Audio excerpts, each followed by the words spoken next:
What is up, DTube Steam blockchain? So today I want to talk a little bit about. So one day ago, Instagram started to roll out this in a more global way, where they're starting to experiment with hiding vanity metrics such as likes and views on videos.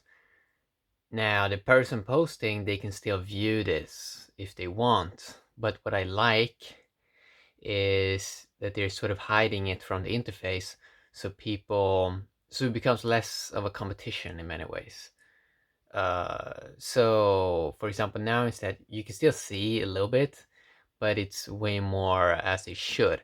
So for example, if you get between 1,000 likes to 999,000, it says one name and all these thousands of others liked it. Or if you get over 1 million, it says this person likes it and 1 million other people like it.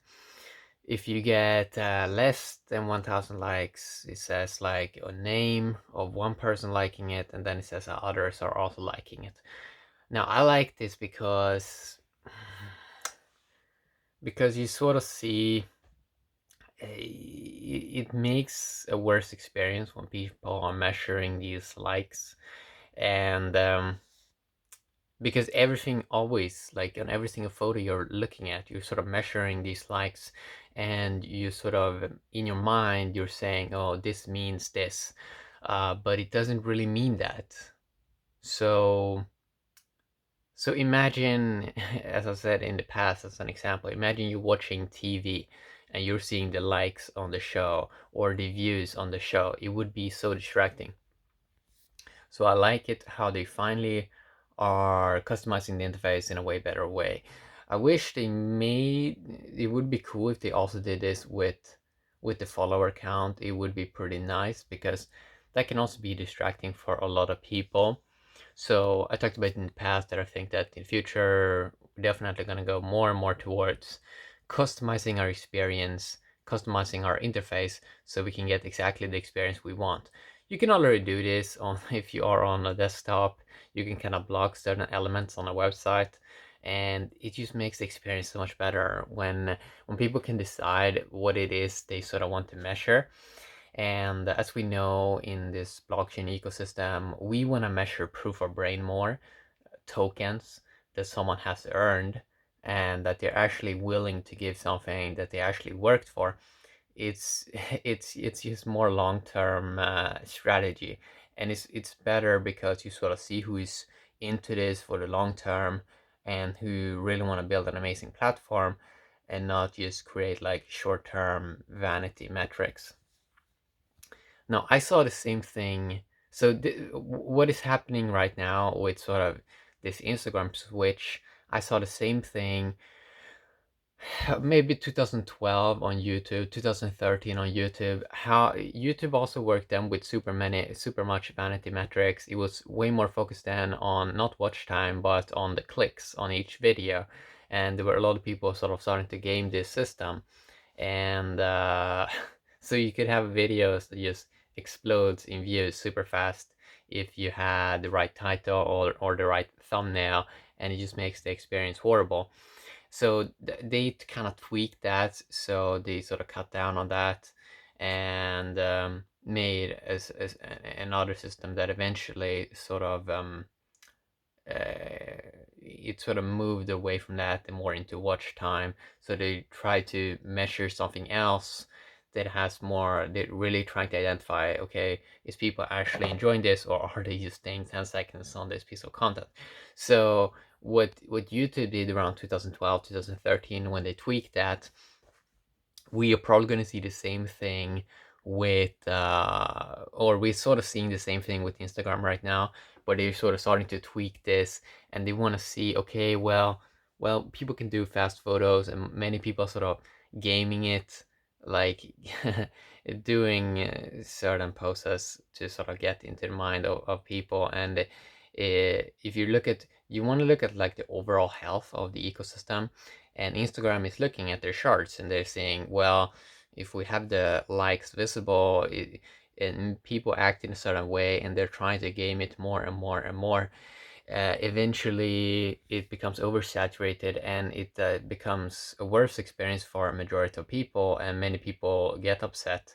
And that's what's also what's happened with YouTube in 2012, 2013. They sort of rolled out a change to that, I think April 2012, that sort of changed how YouTube works more into watch time, I think it was. Before that, it was just you could game it super much, and a lot of people did it. So usually what you see is a few people can exploit a system and get exponentially more rewards than the majority of people, and then it becomes problematic. And that's also what Instagram has seen, that they sort of need to do tweaks and enhancements so the overall experience becomes better for the majority of users of the platform. So it's nice to see that they're doing this change, and yeah, so that's sort of interesting to sort of observe.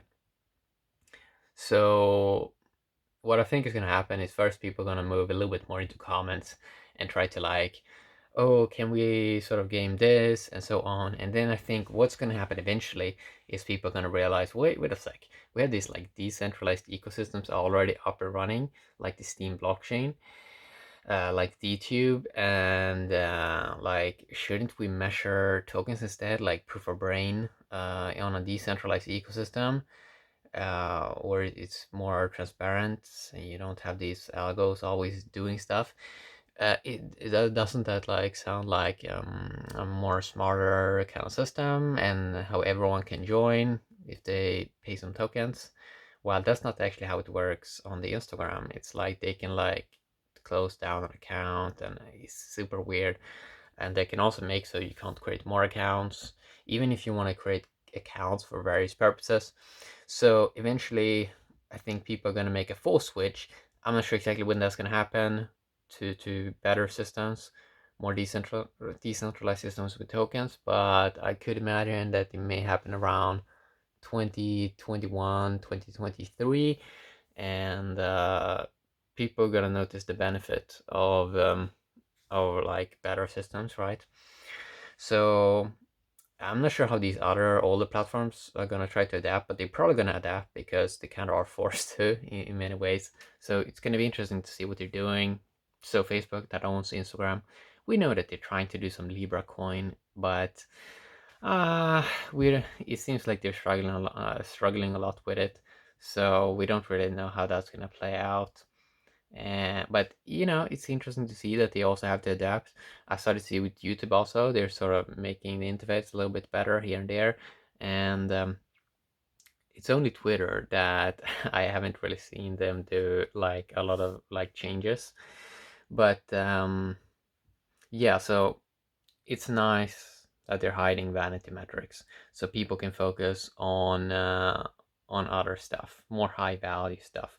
We're starting to see Instagram moving more into video, but it seems like you have this weird thing with Instagram where eventually it's going to be a conflict of interest between advertisers on Instagram and publishers or like content creators on sort of Instagram.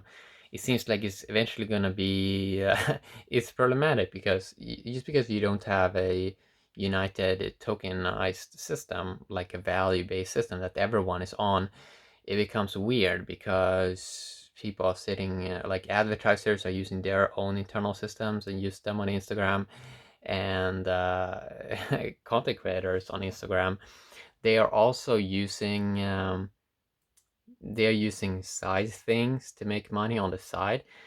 So both are using just Instagram as reaching people, but the problem with Instagram is it doesn't have a monetized layer that is available for for all people, especially for the regular people. They're sort of using this daily. So that's kind of interesting to sort of see. So as we see this also with YouTube, so you have the traditional advertisers that sort of want to take it over, and then you have the content creators that tries to make more extreme content. The thing is, we shouldn't really move to more and more extreme content. It should be that people are like exploring their own intelligence and not have to compete, but with these other systems that are not using proof of brain, it turns a lot into a competition game where you don't have incentives to sort of build people up. Everyone is sort of on their own. Everyone is sort of some kind of independent creator, and then people sort of exploit the system. And it takes a lot of game theory to sort of figure out what is the ideal systems. And what eventually you come to then is, well, this technology is not really suitable for what we're trying to do. So it was suitable 2010 Instagram, 2011, sure, less people. But as you grow, and as these ecosystems are eventually going to grow to billions and billions of people, it becomes, you need way better systems, right? And you need to distribute value to people so they have incentive to sort of keep the sort of ecosystem sort of healthy and sort of care for it. And that's something that, well, these other systems, Instagram and Twitter, and like, people don't have that much incentive to sort of make it their home and so on. So and also that you know that, well, someone can just like remove you, like they can ban you, it becomes very weird, right? So that's what I want to talk a little bit about today. So they have rolled this out to many people, and I think they're gonna keep it, to be honest, because it's just better. It can make so both the creators can focus on making more value, and people that are using the apps, they are less distracted, and I think that is awesome. So quick video talking a little bit about that. Have a great day, YouTube and Steam blockchain.